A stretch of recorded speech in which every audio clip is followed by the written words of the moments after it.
So, um, You good can see. morning, everyone. This webinar, welcome to the social media work for you webinar.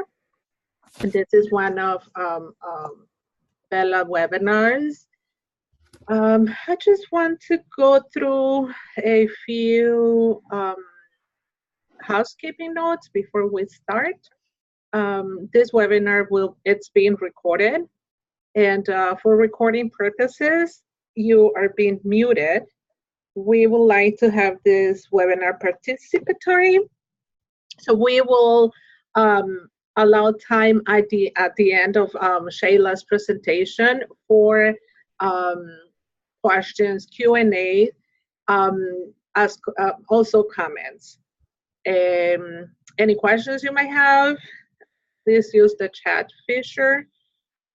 Again, please mute yourself, and we would like to thank WK Kellogg Foundation for making this webinar possible.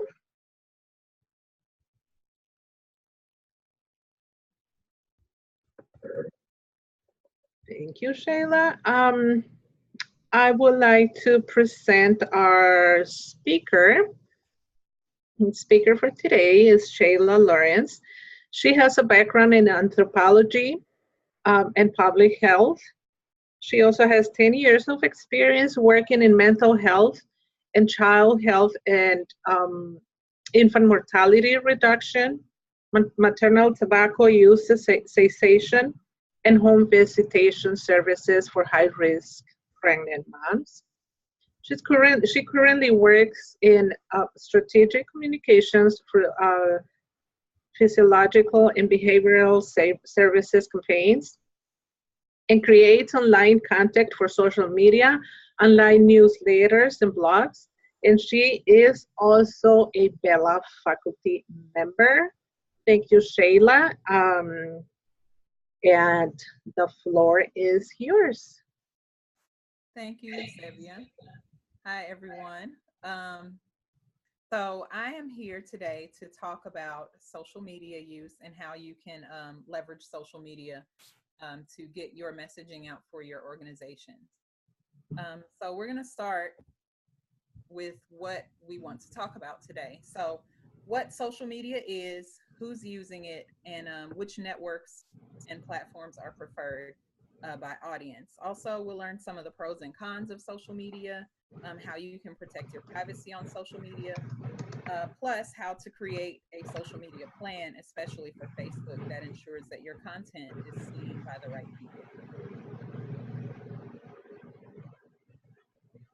So, social media are technologies that allow the creation and sharing of content via virtual communities and networks. And these communities and networks can be accessed via web based technologies like computers or laptops, but also on mobile devices through a web browser on your cell phone or your tablet, for example, and also through apps, which is usually how most people tend to use social media through the Facebook app or the Twitter app or something like that. Um, so, who's using social media? This data is pretty recent from January of this year from Pew Research Center. And it shows that 88% of 18 to 29-year-olds and about 78% of 30 to 49-year-olds are using at least one social media site. As far as racial and ethnic identity are concerned, it's pretty similar across the board for social media use among Hispanic and Latino adults, with 72% using some form of social media, while about 69 and 68% of Black and white adults, respectively, use at least one form of social media. Um, a few more women use social media than men, 73% versus 65. And there are also some differences in social media use geographically in terms of people living in urban areas at 75% using social media versus suburban and rural areas at 69 and 59% respectively. And probably the primary reason for the lowered use in areas is because of um, potential lack of access to the technologies to be able to access social media. So what about parents using social media? This data is a little bit older, but also from Pew from September 2014.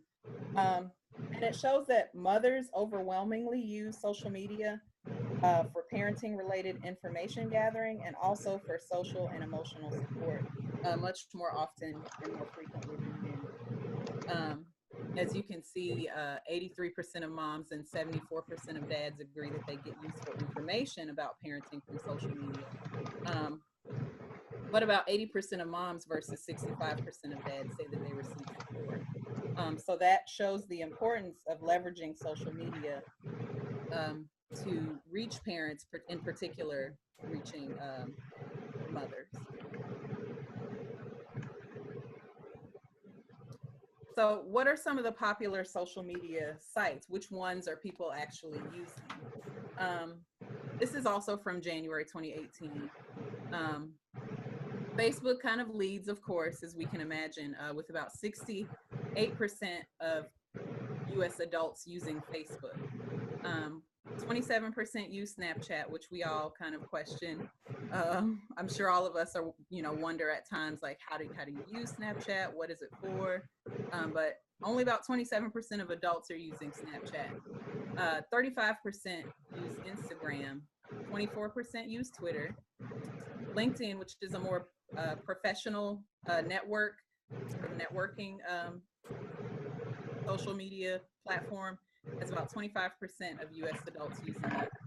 22% use WhatsApp, 29% use Pinterest, and I couldn't find a percentage for Tumblr, but in, I believe it's 2016, there were about 23 million users in the US of Tumblr.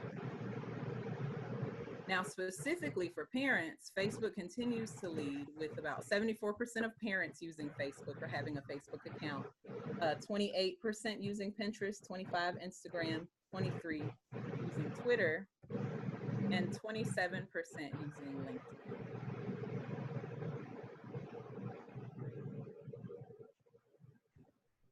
So, what may motivate people to use social media in the first place? Well, of course, being able to connect with your friends, family, and new people who could become a part of your support system, but also being able to do so instantly. Being able to communicate individually with, friends and family, but also in groups, and being able to do so quickly and instantaneously. Being able to access in real time perspectives and opinions as well as news, plus being able to connect with more easily with businesses and organizations, and also for those businesses and organizations to be able to connect with potential customers, clients, and supporters or donors who can support their organization. And of course, me.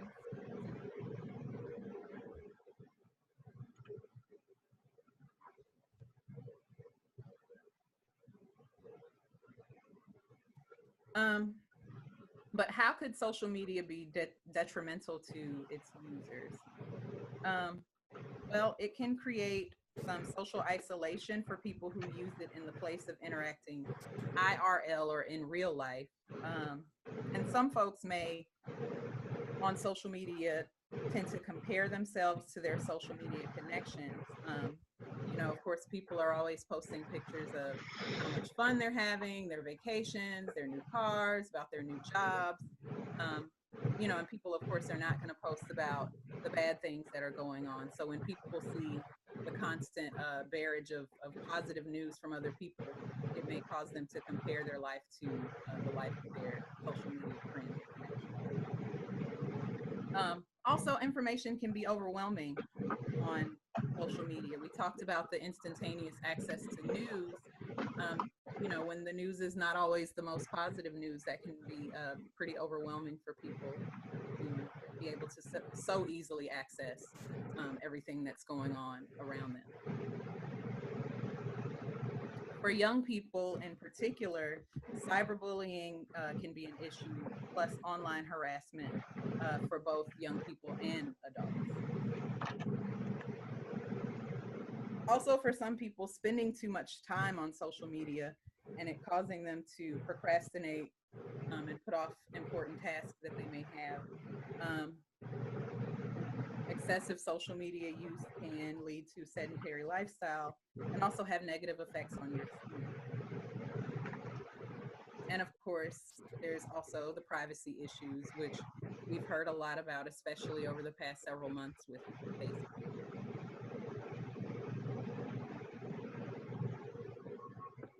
So for parents, despite the social and emotional support that parents can receive from social media, there can also be some issues with finding inaccurate information when seeking advice, for example. Um, and there can also, of course, be those same privacy issues that anyone would have to deal with using social media. But for parents in particular, this can come up especially when sharing concerns about their children's health or maybe behavioral issues that their children may have, and worrying about people sharing that information with others or with law enforcement or things like that.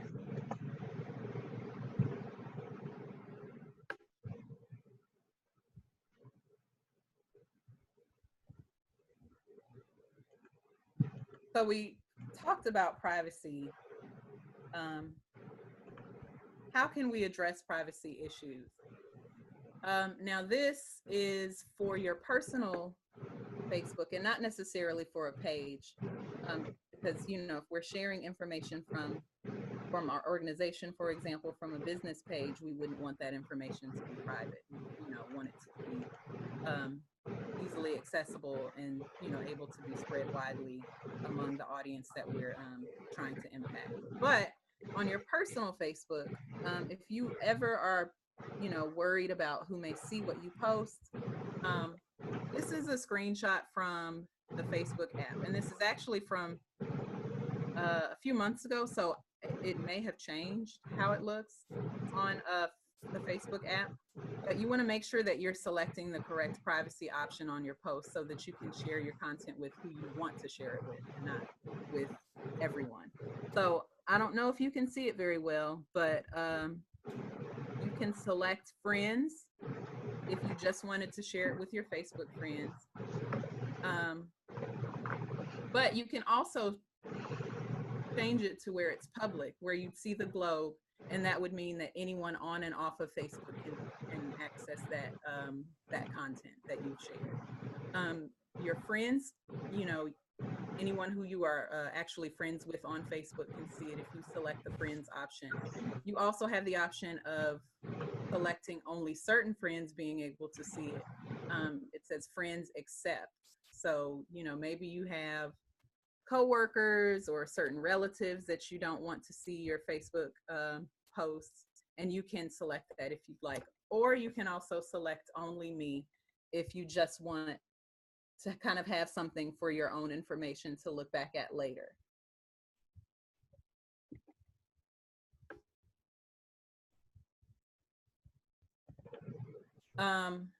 Again, this is from a slightly older version of the Facebook app, so it may be a little bit different now.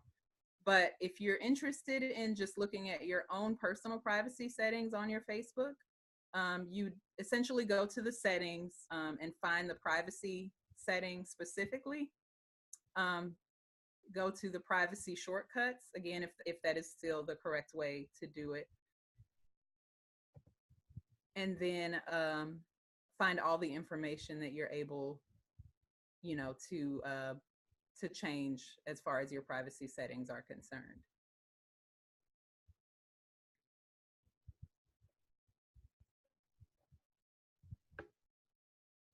Okay. So something else worth noting, especially as we're all people who are dealing with issues surrounding birth and breastfeeding, is the question of which images are allowed on Facebook and Instagram. And also it should be noted, Facebook and Instagram, Facebook owns Instagram.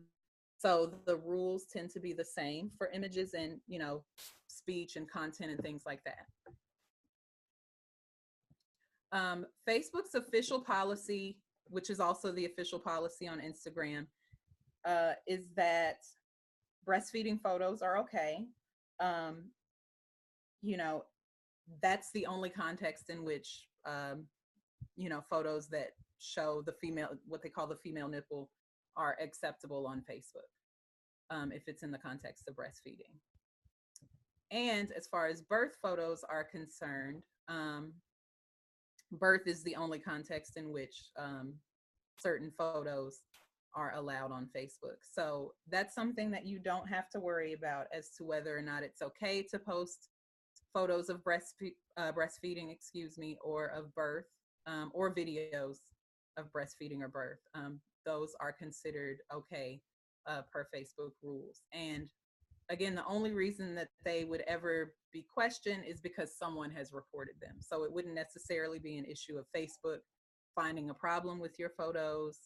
It would be that someone has reported them because they did not like them.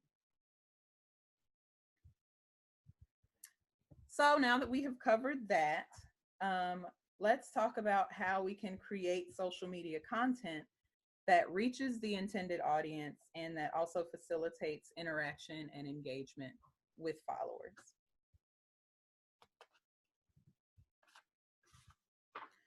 So a social media plan is essentially your organization's plan for how you want to use social media, and what goals you want to reach via the use of social media. It's important for a social media plan to have SMART goals, which are specific, measurable, attainable, relevant, and time-bound goals. I'm sure we've all had to create SMART goals for work or things like that. So an example of a SMART goal for your organization's social media could be that you want to increase social media following on Facebook by 25% in the next 6 months. Or it could be something like, we will have at least 25 participants in our online survey by November 30th. So both of those are very specific, they're measurable, they're attainable. Think about, when creating your goals, something that your organization can actually do. Think about something that is reasonable and that makes sense for your organization. They're also relevant and time bound. One gives you 6 months to reach the goal. The other has a specific date of November 30th. You'd also want to consider the intended audience and what platforms they're more likely to use. Something you can do is, surveying your clients or the people that you serve and asking them about their social media use, and that could be in an informal or a formal way, sending out something like a quick survey, asking, hey, which social media platforms do you prefer? Do you like Facebook, Twitter, Instagram, Snapchat, whichever social media platform, and just kind of gauging which ones tend to be used more often by the people that you're serving. Or it could be done informally, as you're seeing clients or seeing the people, in your space, just asking like, hey, what social media sites do you tend to use more often than others? Why do you like those? What kind of information would you like to see? And, getting that information, because it can also help you determine what kind of content is the best content to create for your organization. Also important to do is consider the competition. And for us, it may not necessarily be competition, but, just similar organizations, people who are serving kind of similar audiences, who have similar clients, are doing similar work, and, seeing how they use social media and kind of learning from them, what works and what may not work so well. And also looking at your own organization's past social media efforts and, kind of determining what worked for us in the past and what didn't work so well, and letting that guide you in your future social media efforts.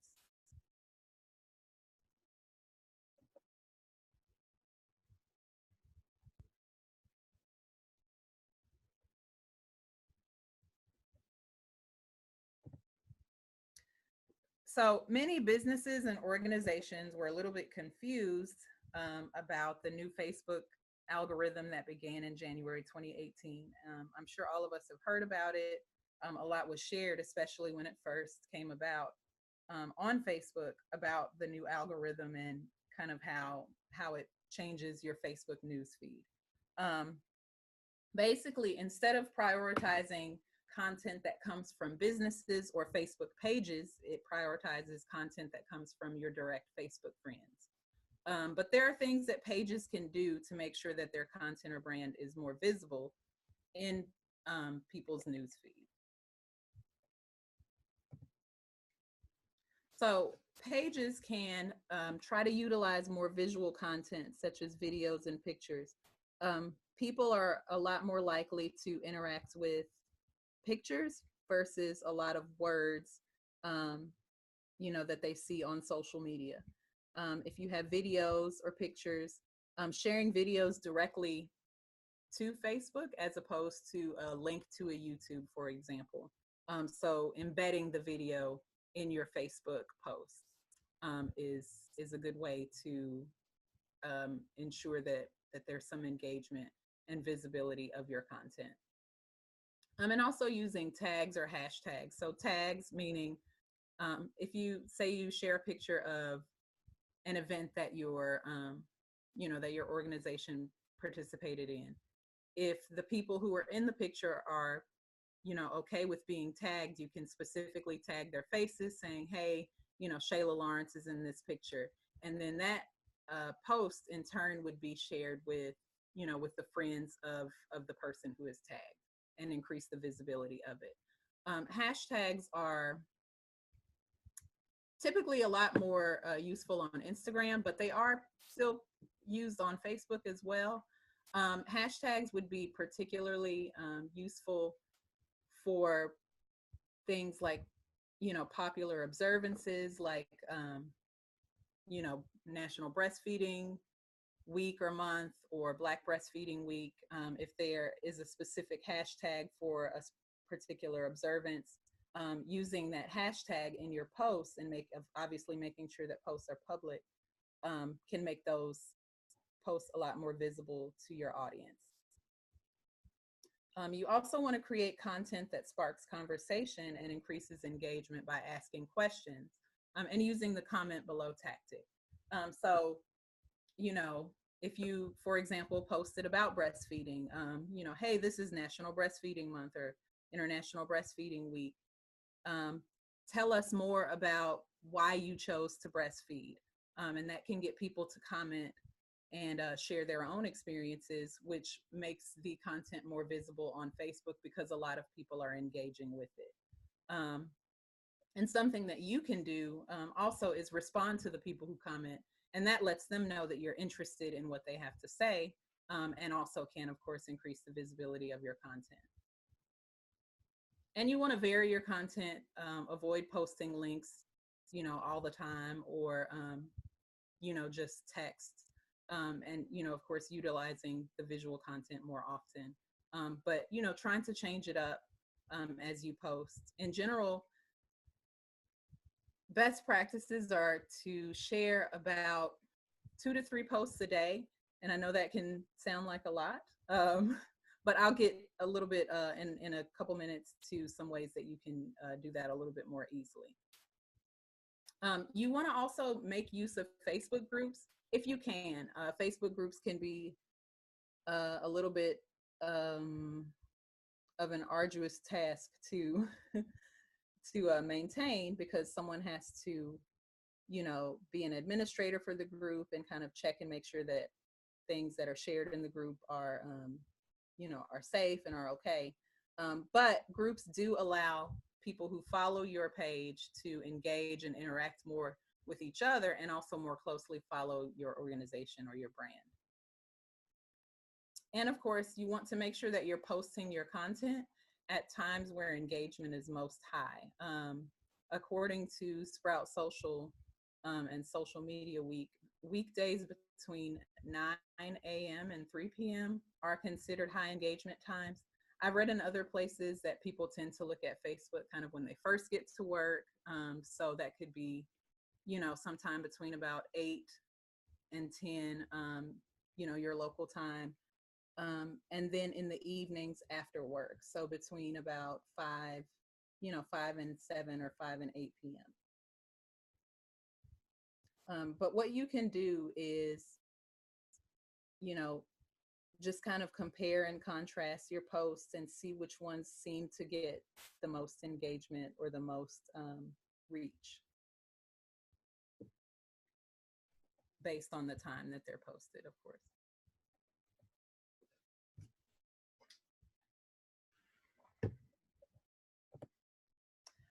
So how can you make the most of your time? As I mentioned earlier, the suggestion or best practice is to post at least a few posts a day. But how can you do that without it, taking up so much of your time? One thing that is very helpful is creating a social media calendar at whatever frequency you'd like. So where I am, we create a quarterly social media calendar. And basically you can you use that to create tailored messages for specific dates. You could say, these messages are for the week of, January 1st through 7th. And just create a set amount of content for that week. And so it's already done. It's all done at one time. And you don't spend your days thinking like, well, what can I share today? I need to figure out what to do. You've already created a calendar that has social media content ready, to be shared. And then you can also share that calendar, or at least some kind of a bridge version of it, with partner organizations or agencies, so that they can share your messaging as they choose.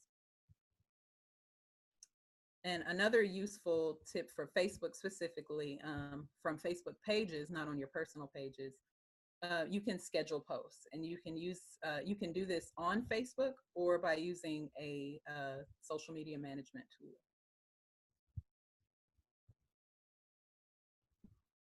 And scheduling posts, of course, allows you to, again, not have to think every day about what you can post. It's already scheduled and you don't even have to look at it. And if you create a social media calendar, you can, in one fell swoop, schedule all of those posts. And so you're good for the month or, the quarter or whatever.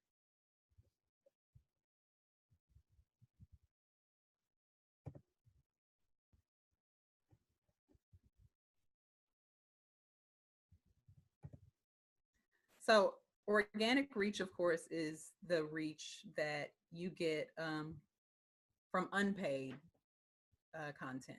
But you can also use sponsored ads or paid content on Facebook or Instagram for your organization at relatively low cost that can target specific audience. You can choose the audience that you'd like to target on Facebook and on Instagram based on their age or their interests, or their geography. And Facebook allows you to, select which groups you think may be most interested in your content, and then select like the, particular city or suburbs that you would like,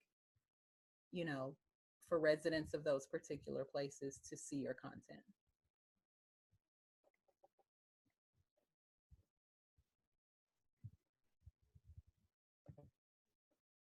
So social media management tools can make social media use a lot easier. Sprout Social is one that I like. It is a paid option, but it is a good one. Hootsuite is a pretty good one that you can use for both Facebook and Facebook, Instagram, and Twitter. And TweetDeck is also a free one that can be used for Twitter. You can look up social media management tools, just literally Google social media management tools and find some more resources and see which ones may work best for you or for your organization. There are a lot of options, paid and unpaid. Naturally, the paid ones, tend to do a lot more work for you. But, of course, not everyone is able to, to access those.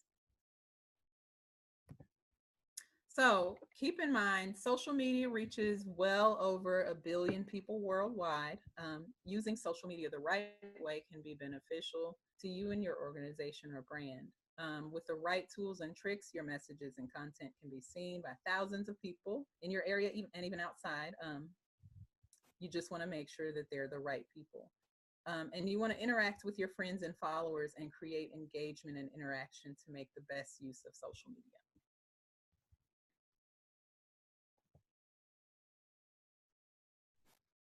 So did anyone have any questions?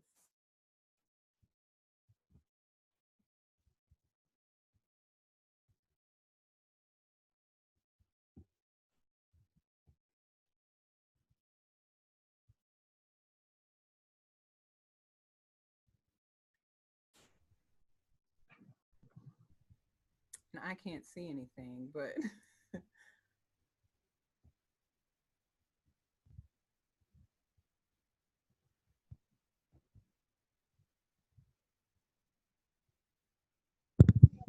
oh, Can you okay. hear me?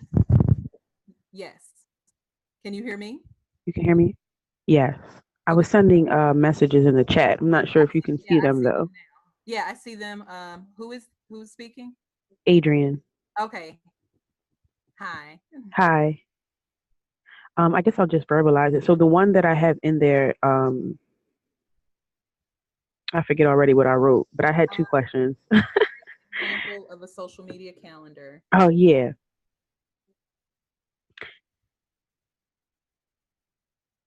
I Hello. yes, Oh, I can if you get in touch with me, I can send you, I can send you an example okay. or kind of just, give you some ideas. Okay. Thank you. And then my second question, oh, Uh-huh. go ahead. No, you go ahead. I was gonna say with the scheduling apps, are there any or have they created any yet that allow you to schedule the post and then it'll send out on its own rather than, because I know in the past I've utilized some and it's like you schedule it but then it prompts you at the particular time and then you actually have to go in and hit like post. Do Now, you know if any came out that will just post it? With are that, you talking about for Instagram? yes. Yes. So that was the difficulty with Instagram. If I'm not mistaken, I think now if you have a business page, Hmm. you can do it on Hootsuite. Okay. Yes, with that because I was having that issue of having, they remind me like, hey, you have a post scheduled, can you go in? You have to manually go into Instagram and do it. But I believe that now Right. on Hootsuite, if you have a business page connected to your Hootsuite account, you can Hmm. share it. It will share directly. As far as Okay. Facebook is concerned, it does it automatically. Okay, great. Thank you. You're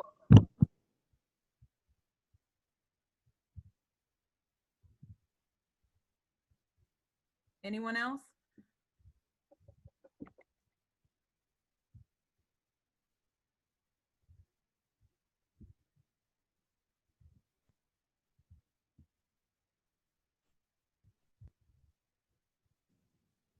I don't know if you can see it, but there is another question in the chat.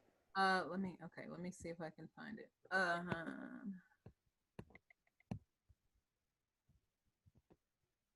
Okay, I'm trying to scroll up too and see if there's anything else.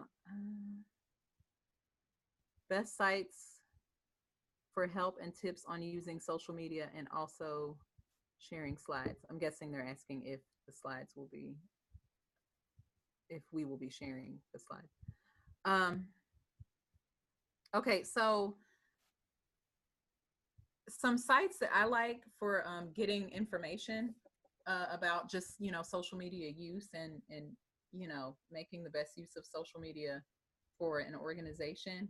Um, Sprout Social has a blog that has a lot of really useful information, and also I'm actually trying to look at my email to find some information. But um, if I'm not mistaken, I think Hootsuite also hosts, for example, webinars and chats